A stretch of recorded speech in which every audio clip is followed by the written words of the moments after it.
Kamusta mga tol? This is me, Papa Ross ng Droid Hero. At today, meron tayong another video unboxing mula sa Huawei na available dito sa Droid Hero. Ito ang Bluetooth earphone. Ang model po nito ay 920BL.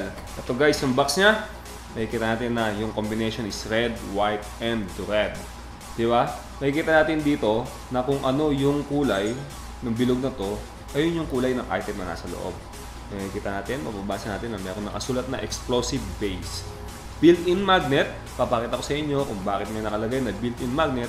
And then A920BL yung mababasa natin, wireless smart sports stereo earphone. Buksan na natin, o pakita ko po muna yung mga sa gilid. Sa gilid, makikita natin na meron siyang QR code. Sa likod yung specification, Bluetooth version 4.0, tapos nakalagay dito yung standby time na 200 hours. Yung talk time, 6 hours. Yung play music time hanggang 4 hours. Charging time niya, 1 oras. Yung frequency range, yung ambient temperature, tsaka yung transmission distance hanggang 10 meters. Kasi Bluetooth naman siya, so hanggang 10 meters yung kaya niyang distansya. Merong authenticity dito na sticker.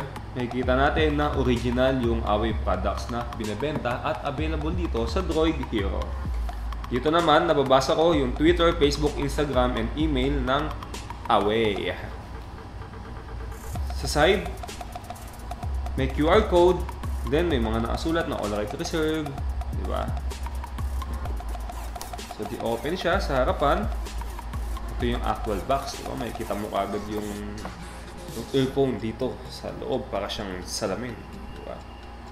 May nagbibisikletang mama na hindi naman niya suot yung Bluetooth earphone. Merong ice skating dito, hindi naman natin makikita kung suot niya yung earphone, di ba? Pero at least dito, malagay wireless smart sports stereo earphones for sports. So ibig sabihin, sweatproof itong Bluetooth earphone natin. Ganon yung specs, nakalagay pa rin dito. Bluetooth, HD audio, operating 2 units. So hanggang 2 device ang pwede natin i-connect sa earphone na to. Lupet, di ba? Yung isa tablet, isa cellphone, o kung 2 cellphone mo, pwede mong gamitin. Intelligent noise reduction, music playtime, yan nakalagay dyan. Tapos meron siyang language tips. Siyempre, buksan natin yung loob para malaman natin kung ano yung mga kasama kapag nag-avail kayo, di ba? I-unbox natin siya.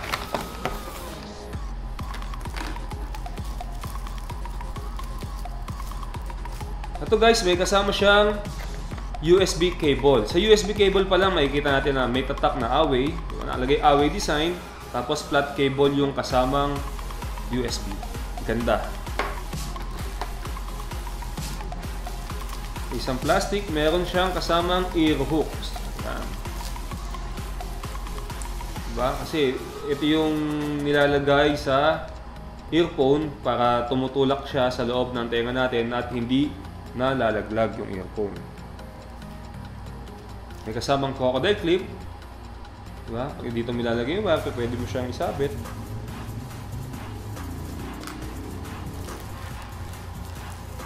Meron siyang winder, yung bilog, kapag nahabaan ka sa wire, pwede mong iksian. At ito yung importante sa lahat. Meron 2 pares na extra earbuds, diba? Kasi kung malaki yung butas ng tenga mo, gagamitin mo yung malaking extra earbuds. Kapag naman maliit, gagamitin mo yung maliit. Ako kasi prefer ko yung pinakamaliit na earbuds. So ayan, may 2 siyang kasama, bukod pa sa nakalagay dito sa actual item. So buksan natin to. So sa ilalim, meron palang manual. May kasama siyang manual. So ito guys, yung pinaka-actual item natin. Nakikita mo, yung materials na ginamit dito ay bakal. Di ba? Hindi siya plastic. Yung pinaka-casing nito ay bakal.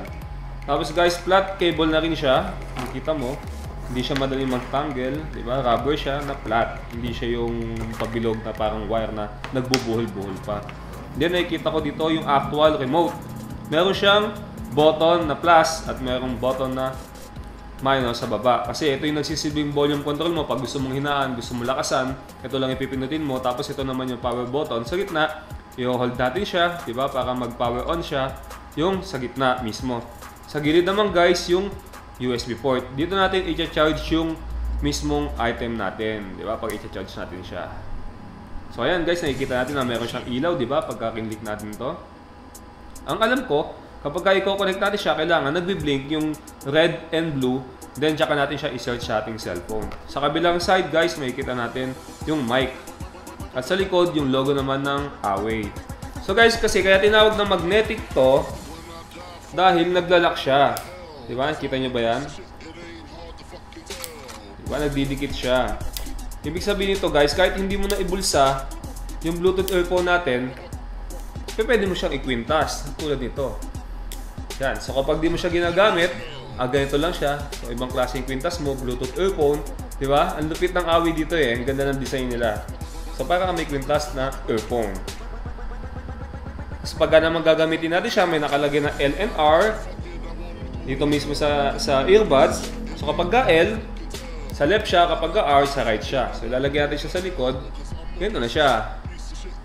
Di ba? Ganyan ka-astig tong Bluetooth earphone natin. Yan. Diba? Nakakapogi pa. Lupit. Diba? Para nadagdagan ng 10% ang kapogian ni Papa Cass. So guys, available po ito sa Droid Hero. Pwede po kayong umorder sa amin. Meron po kaming cash on delivery sa buong Metro Manila. At nag-shipping din po kami nationwide sa buong Pilipinas. So guys, mag-subscribe po kayo sa YouTube channel ng Droid Hero. At i-like nyo rin po yung Facebook page namin, www.facebook.com/droidhero. Pwede po kayong mag-message doon kung order po kayo. Kami po yung makakausap nyo. Mag-text na kayo at tumawag. Kaya, order na!